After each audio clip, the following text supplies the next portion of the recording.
friendly conversation with a very friendly artist and a friendly curator.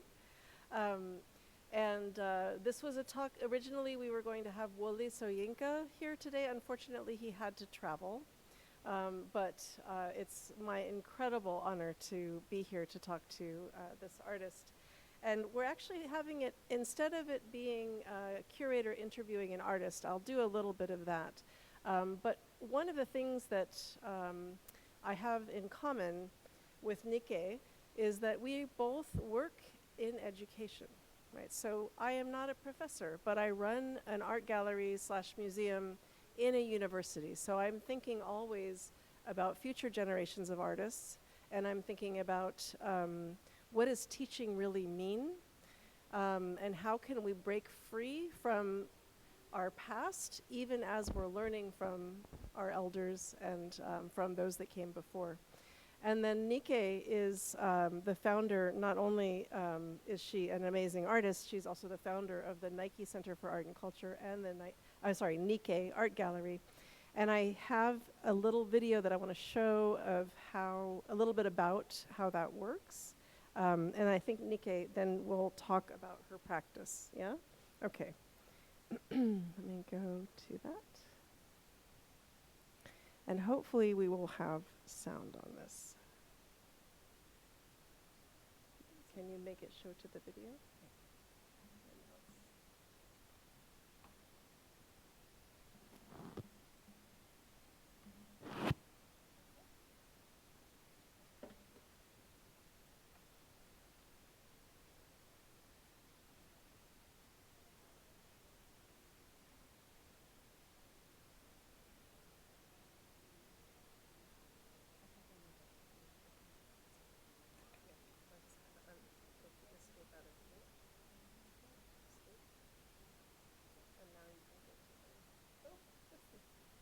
That's okay.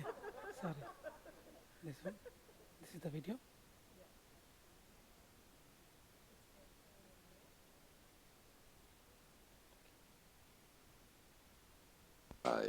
But it is, in fact, a generic word for indigo pattern dyeing. The principle of adire is the reservation of certain areas of the cloth from the dye, so that the pattern is seen in white or in lighter blue on the dark blue background. Adire was for a very long time a principal method of textile dyeing amongst the Yoruba. However, the availability of brightly colored imported fabrics has led to a decline in its production because it is highly labor-intensive and requires a level of persistent pursuit which is difficult to sustain in a country where poverty is rising sharply.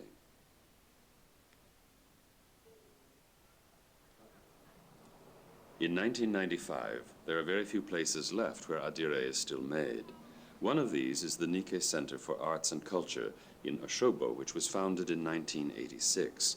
Here, Nike Davis, one of the leading figures in the Nigerian art world, provides studio and exhibition space, free tuition, accommodation, and often even food, as well as art materials for about 80 students.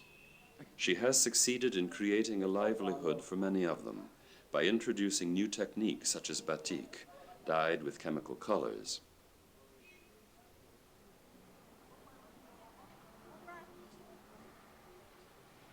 Additionally, there are other artists who are attached to the Nike Center, producing and teaching oil painting, printmaking, bead pictures, wool appliqué, and welded or wooden sculptures.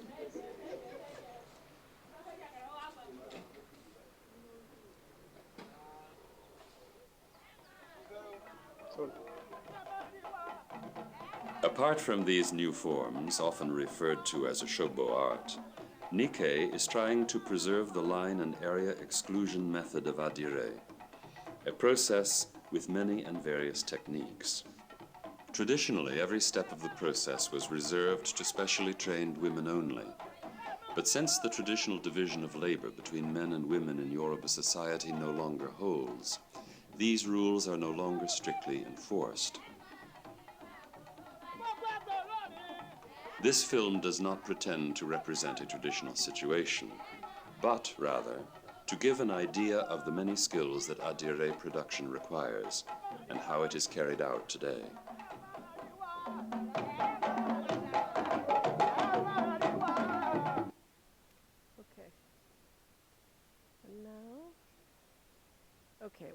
Yay.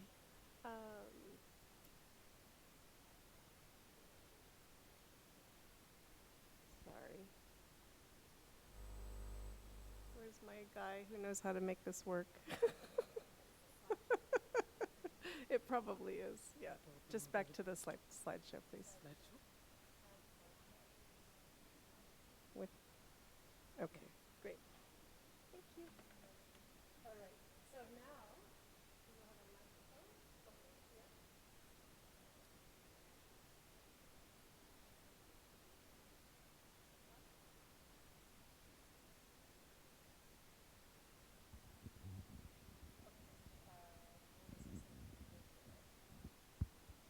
Yours is not, yeah? Yours works? Okay. Thank you. Okay, so that's the workshop, right? Where you're teaching all kinds, everything from the most traditional all the way through contemporary art practices, right? And then you also have the galleries. Do you want to Yes. talk for a minute about them? Yes. Okay. Okay. I will say good afternoon, everybody. My name is Nike, like your Nike shoe. I was born into poverty in my village. I lost my mother when I was 6. I lost my grandmother when I was 7. My great-grandmother is the head of all the weavers. And I'm a 5th generation textile artist in my village, in my family too. Because our village have no electricity, they have no water, so we have to go to the stream to fetch water. So losing my mother, I said, wow, if I can even live up to 30 in my life, I will be so grateful to God. But today, I'm 73. I thank all the art lover and my promoter. Thank you. My textile is the one that has carried me to this point today. When I was growing up, no money to go to school. So the way they pass knowledge of education to kids in those days, your parents will teach you what they are doing. So after my mother's death, my great-grandmother is the one who was now teaching me how to weave at the age of 6, how to do the spindle. You bring your cotton from the farm. Everything is locally made in the village. Then the women will farm and bring their cotton. And then this cloth they are doing, the people who buy it, we call them Elewon. Elewon is the prisoner. So the warder will come every 5 days to buy the weaving. So every woman want to do 5 pieces, and 5 pieces make a top and pant. So my great-grandmother, he has to say, remove the seed, all my hand will be swollen up. I don't know, he's teaching me the future food. So I continue like that. When I finished primary 6, I don't have money to go to secondary school. Then I said, let me focus on what my great-grandmother teach me. Let me master on it. That is how they brought me to Kaba. So I was now doing a babysitter. So my father used to work with embroidery and also the king crown. So I actually bring something that my father do. This is what my father used to work on.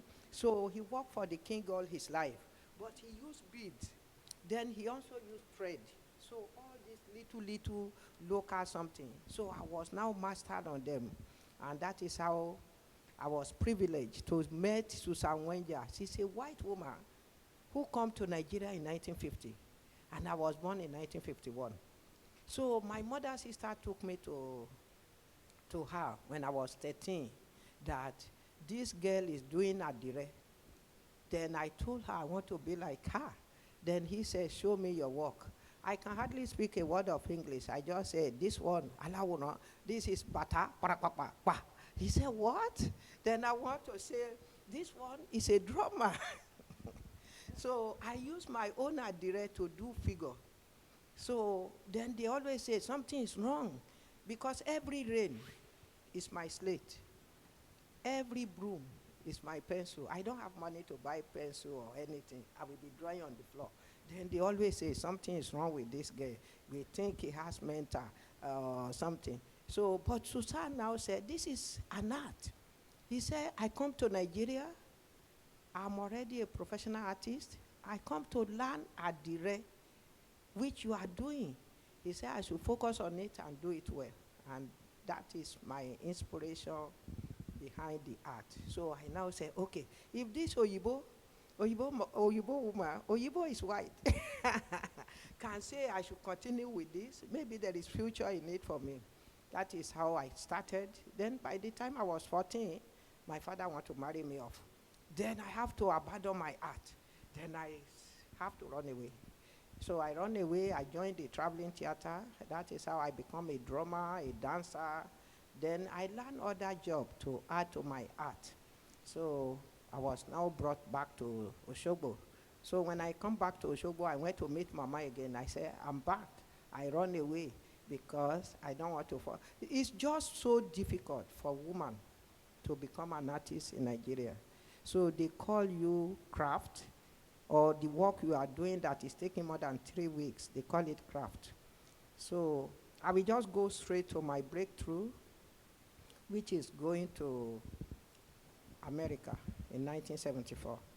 They were looking for artists to come and teach in the state of Maine, to teach the African America and some of the artists in the US. So there is no female from 54 countries. They said there is no female artist. So they have to go to small shops, museum shops. That is why we always thank the museum people selling the third world country. So that is how they see some of my work for $1, $2 at the Museum of Natural History in the craft shop. So they now put me as number 10. So then, by then already, I was married to my first husband, who is a polygamous. We have 15 wives, and I have to survive with these 15 wives. So every day, 3 of us, we sleep in one room. When I do my work, I call my shop number 1. So when we wake up in the morning, we put our cloth on the floor. And then when visitors come, we say, Oyibo? Oyibo is white. So Oyibo come to buy our work. So we will be talking, oh, this one, you see, this one is with figure. So that Adire is the work of the Yoruba woman, but it's a collaboration work. And it's the only work that unites the whole Nigeria. But the Adire is dying off. And that is why I have to change to wear the blue. They call it the blue people of Africa. So when you go to Nigeria, you go to Senegal, you go to Mali, you go to even northern Nigeria, northern Africa, they wear blue. They wear the turban blue. Everything is blue color. So they call the African people the blue of Africa. So, and it's the art of the Nigeria that is the woman part can do, but the men will do the dyeing in Kano, while the woman do the work while they are inside the house, because it's taking so much time to finish the work. So that is how I continue to do the Adire. And Adire has taken me to different countries today. And going to America, coming back, is like seeing life through art and seeing art through life. My first breakthrough. Thank you. Thank you. And then I understand that from that, you began a workshop, and many of these, the women around you began also learning this technique as well as other techniques. But then you also are making art and fashion. We look at the works that you have on view in the exhibition at the fair now. Do you want to talk a little bit about these pieces? Yes. This work is hand-spun, hand-woven, everything, natural dye. So the cotton, we have to learn how to remove the seed. So then you spindle it and put the cotton on the loom. And this woman's loom is wider than the men's loom, and woman is not allowed to do men's loom. There is a lot of men's loom. The men's loom in Nigeria is narrow. So I try to do the old story called the hunter, which is the worshipping of Ogun, god of iron. Anybody that travel in the car, that travel in the plane, they must worship Ogun. It's just like the Eid here when they have to kill ram. So every time when they do this worshiping, you must kill a goat. And everybody will come and pay their homage. In Osogbo, there is Osun, which is a UNESCO heritage. So that one, people come from Brazil, from all over, to come and ask for whatever they want. That one there is all hand stitch, and I call it applique. I did that work in 1967 when I was 16 years old. And it's taking like almost a year before I can get all the material together. So I call it the hunter, but the full story is the worshipping of Ogun, god of iron. And that is what you are seeing there. And this, Natural. so it took you a year to gather the material to make this? Yes. Incredible. Yeah. And it's from 1967. Yeah. And then this one, this is a hand embroidery from 1969, The Drummer. Yes. My father used to do jacon. I wish we can show, next time I will bring some of the embroidery. So this embroidery is on agbada. If you have a museum and you see the men's agbada in Nigeria, that embroidery that is handmade, it takes 3 years to finish it. And each one of the embroidery, they have the eye of the pigeon, they have the sword, because those swords go down. Then Baba Uli and myself and Georgina, we go to different places just to know the meaning of this embroidery, the symbol, what it means. That is what my father used to do. So from there, I pick up some thread from the tailor. Then I started putting my own as figure. The one you are seeing here is a drummer. This drummer, woman is not allowed to beat drum. And already, when you are young, you play under the moon. And everybody, that is the light we have in a year. So if you have a pot drum, you beat it. If you have bell, you beat it. So I was learning drumming because my father used to sing as well. So I want to do what men do. So women is not allowed to beat drum. So then I have little drum that I will carry to the farm. That is why I put myself on the bottom here. You see me with my own drum, with the baby on the back, going to the farm. On a bicycle, yeah? You're on riding the a bicycle I used with to the ride baby carrying the drum? I used to ride motorcycle. Then they will say, this girl is going into the men's something. We are not going to agree. We are going to lock her up. But I always, well, if a man can do it and survive, I want to show the other women that we have to go on it and make sure because poverty is growing a lot. And the only way is to have a capital.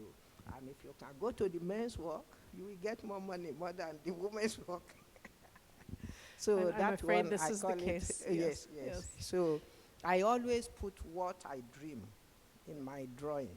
And then immediately I dream, I put it, I sketch it out, then I will. That one take about 4 months because I do 3 hours every day on them. And one thing that really jumps out at me with your work too is that there's not a line, it's not art or craft, right? Craft is used to make something less expensive. We use the word art to make it more expensive.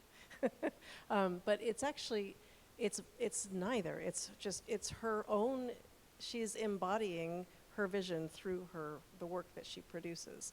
And I really, I think one of the most interesting things that is really important as I think about teaching and exhibiting art in a university is this question of how do you define what an artistic practice is? How do you allow that freedom that you've managed to find in your own practice that also becomes a livelihood in a really meaningful way? And the next one, this is it's a beaded work on board from 1971. So I used to hide. My first work that I do, I was using beans, corn, all the fruit or different seed, but the rat is eating it before I finish. The rat will eat it up. But I'm not allowed to even show this work. So later on, I said, what can I do that the rat will not eat? So I crush bottle, blue bottle, green bottle, brown bottle, then I make it into art. Immediately they see me doing that, they come to seize all my material. So I said, okay, if it's that, I'm not going to do it in the open. I will be hiding in the night. So every 12 to 3, I will hide to do the work. So I put myself here. This is me hiding. And the dream I had is what I put in the drawing. So the angel is a black angel coming out and say, come, don't hide again. Your star is coming. There is a presence of God in your life. And then the blue color represents love. And then this is the shield that is covering me. So many times they will say, oh, our enemy. Who are the enemy? We are the enemy of ourselves. There is no enemy anywhere. So I just decide to hide to make sure I'm able to do my work. And by then, I'm not allowed to sell it, so I have to hide it. And that is why you can see the work here today. If I'm allowed to sell for long, and the spirit of me is already inside the work, I say, if I let this work go, there will be no story behind it. One day, I will be able to tell my story with the work. And here you are. Thank you. And this is another one from the same time, the ghost. Yes, the ghost. The ghost, they used to send me to go and fetch water by 4 o'clock in the morning. So I put myself here, and I put my colleagues that we always see, they are the same condition with me. So I put them like this. Then the ghost is the one up there. So this ghost is to protect. When we are going, they always say, if you can meet ghosts on the way to the river, you are going to become rich. You are going to have money. So we believe in all this traditional history. So we always say, oh, I wish I can meet the ghost. So this one represents the cycle of life, the walk there. So I sketch it, and it takes almost 4 months for me to finish that one. So after I finish, I have to hide it. The cycle of life, the way we talk with our fabric before, means when a child is born, a child grows, a child becomes an adult. The same child you look after is the one coming back to look after you. That is this symbol here. And the flower on the mouth of the ghost represents life. When you move to a new house, they will give you flower. They say you are going to live fresh, like flower for the rest of your life. So the goat and the animal represent the people in the village.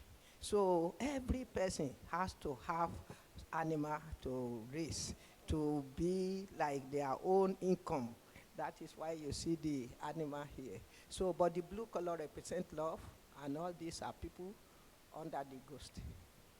Incredible. And really, if you haven't seen it, please go see it in person. It's really stunning. And then I think this is the last. I think we have a couple more. This one is 1974. It's hand embroidery, and again, many symbols sort of embedded in it. The symbol here, you can see a baby hiding here. This is a baby here. So, and the way we make our food, every woman must feed their husband. If you cannot make food, you cannot get a husband. So I love cooking, and I work hard all the time. So I always like to make food. So this is the motto, the way we prepare our own food. And the African of yesterday, they are hot without window. They are small, small houses, which one family will live. But if you are with 15 wives like our own, with some wives sleep at the veranda, and some there is no even room, they just sleep outside. Because we are married to one man. Then the cooking pot is what is here. And then the gecko represents when you live in a house in Africa, there is always gecko living with you. They help you to eat mosquito. They help you to eat spider. So they said, this gecko is saying, no matter how small your house is, you must always find me a room. So when a lover is meeting their lover for the first time, if it's a woman who is meeting the man, he will put the symbol of gecko on the cloth.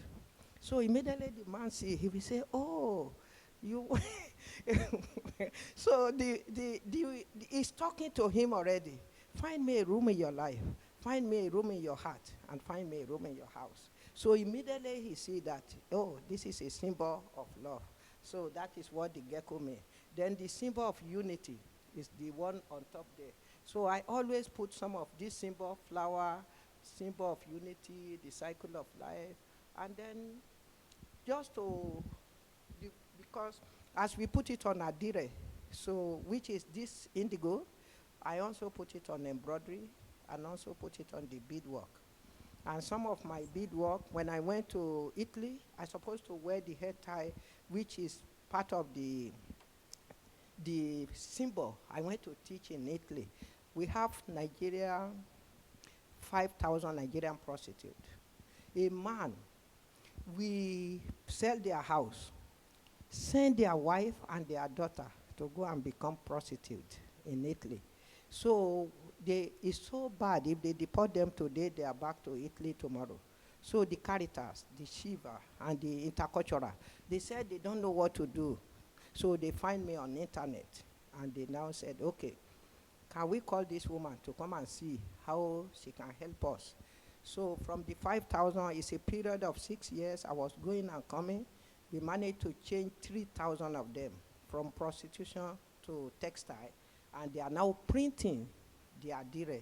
So many people now are using our textile in Nigeria. And I will let Joe say something about it because he is part of us in Nigeria, our manager. Okay. Yes. And just to repeat, so you trained 3,000 of the 5,000 prostitutes to make in Italy, yes, to be able to make this kind of craft, yes, which then allows them to make a living independently, yes, of their own choosing. yes. Yeah. And I have 4 training centers in Nigeria. The one in Oshogbo is training 150 students every 3 months. They send them from different universities because there is no curriculum of art in their lesson.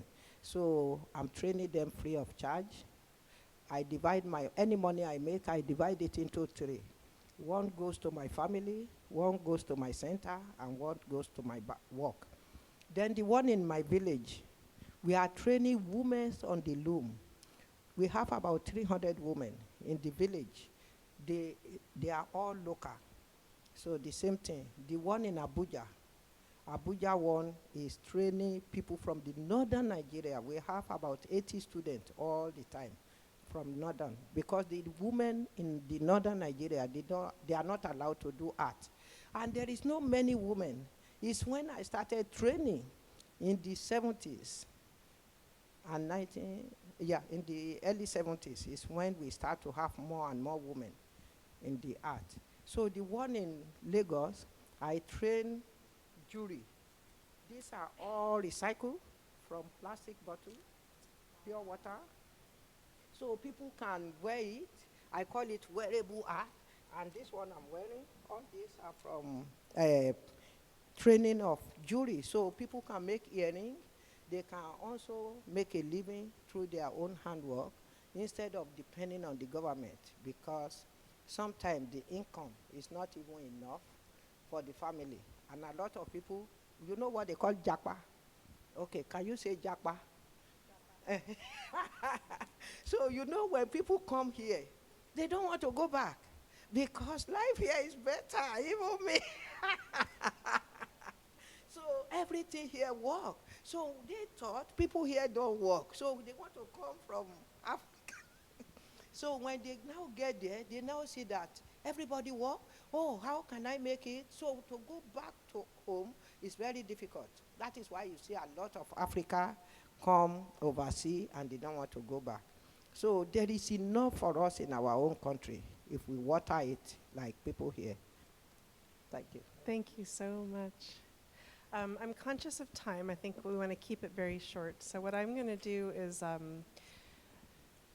want to meet you halfway with a very short story of the exhibition that we have on at the university right now. And the reason I want to talk about this exhibition is because it looks at contemporary art practice in the Gulf, in particular Oman, Kuwait, Qatar, UAE, Saudi, I'm forgetting one, Bahrain.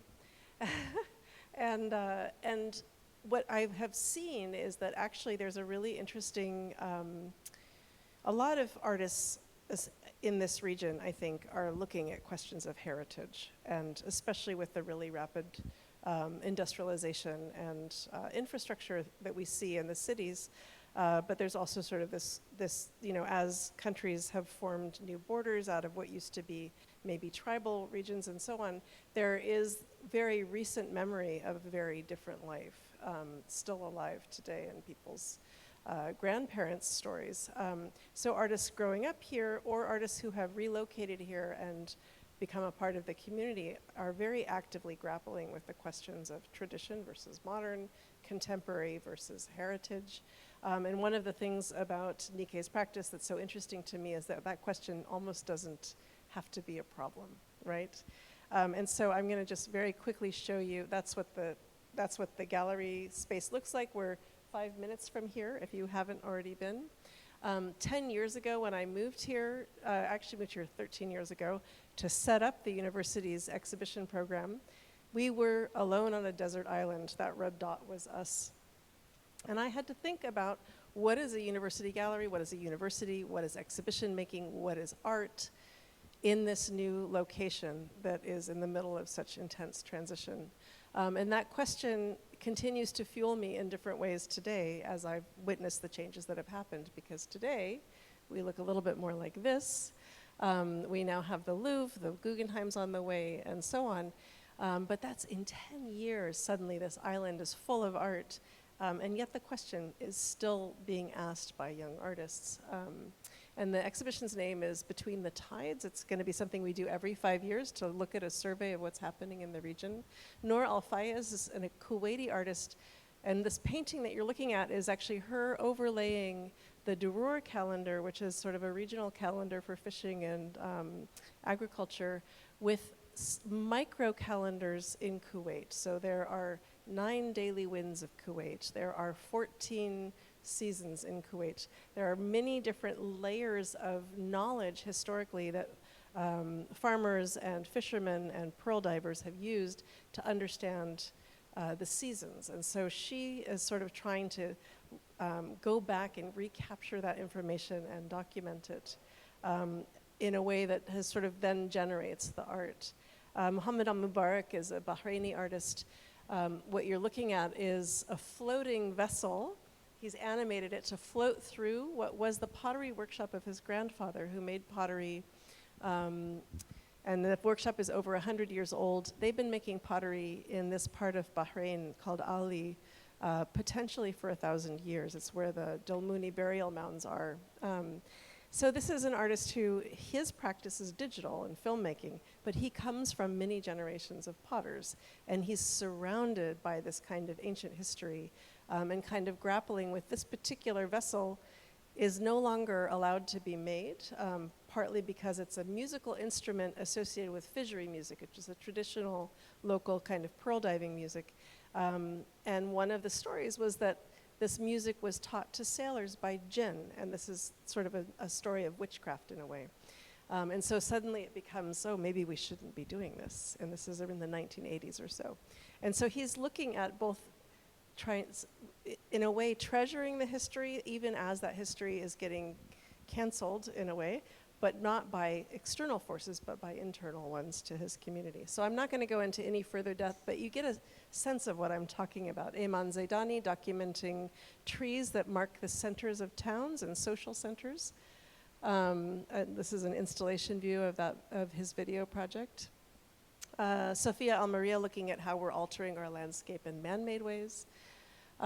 This is Mariam Al-Nuaimi from Bahrain. Her practice is actually to go for a walk with you.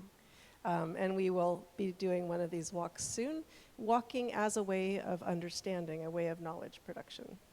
Afra Al-Dahari, an Emirati artist, and this is sort of a performance without performers that's ongoing in the space. Somebody else looking at how Kuwait is exporting culture through its petrol stations, which are called Q8 throughout Europe. And then Hazem Harb, sort of looking at the current war underway. His family is in Gaza, and he is working with gauze on paper that he made by hand to match the color of his own skin. Camille Zakaria and Ali Karimi do a photo series of the Bahraini scene. Everybody's invited, and you get a sense of the community there, and so on. So that's just a taste. There's 21 of these projects in the show.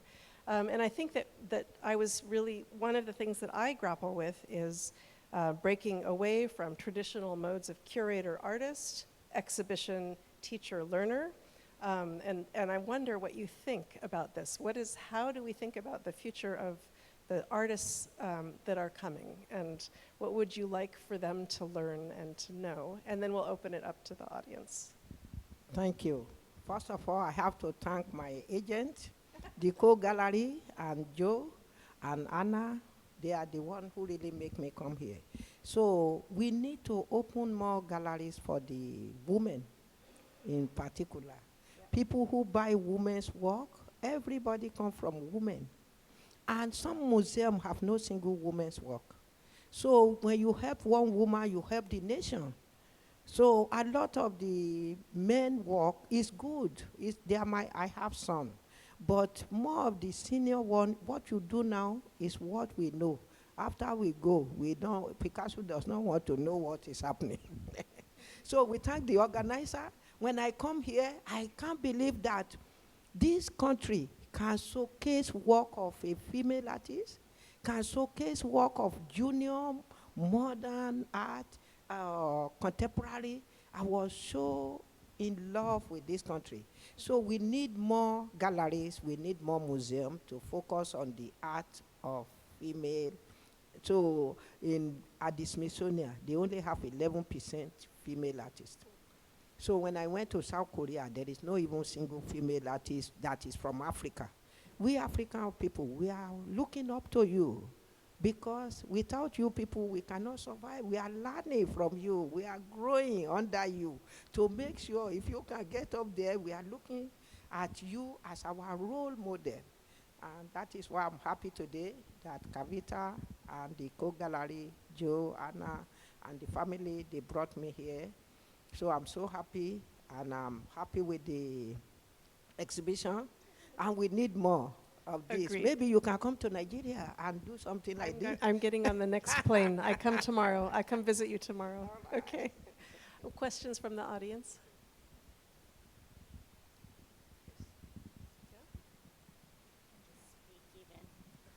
Hi. Sorry. Hi, Nikkei. My name's Tracy Wilson. I'm from the art studio located here. It's a privilege to meet you.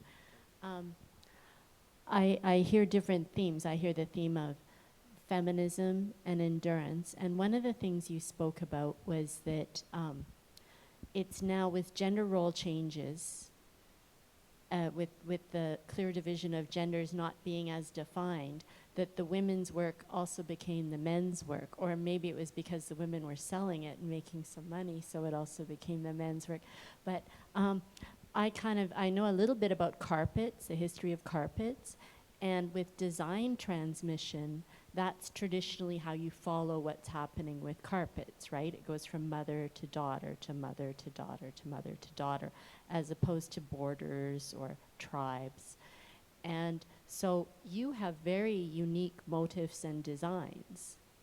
And are they transmitted to the women that you are teaching? Are they set motifs that are recurring? Or because they're also, as Maya said, so articulately said, they're also works of art. They're your dreams. So have these been transmitted? Do you see a transmission or common themes? And thank you for your work helping all those women, being the voice of women. Thank you. Yes, those women that I'm training, I'm trying to, I actually, every day, I not only to teach them the symbols, so it will not die off. So we were looking for maybe UNESCO Ford Foundation to write a big book, big table book on these symbols. So children will be able to know it from school at the age of 6. So there is no book written on our symbol. Ghana has written a book on their symbols. But our government, art will be the last thing. We cannot fight them, they are the senior, but still. So I'm training them now with only mouth. If something happened to me, we only have about maybe 100 older women left in our country. So if anything happened to them, they will not be able to recover all these symbols. But if it's written down, if we get a university who can send somebody to our country to come and write a book on this, we will be happy and honored. So it will continue to grow. Then in future, they can bring it to the museum here and say, this is the symbol of Nigerian textile, because Nigeria is one of the giant countries in Africa. Thank you. Thank you. I'm conscious that we had to start, we're a little bit behind schedule in general, so I might wrap it up if there's any last burning questions, and otherwise we can talk informally after. Yeah? Okay, thank you guys so much.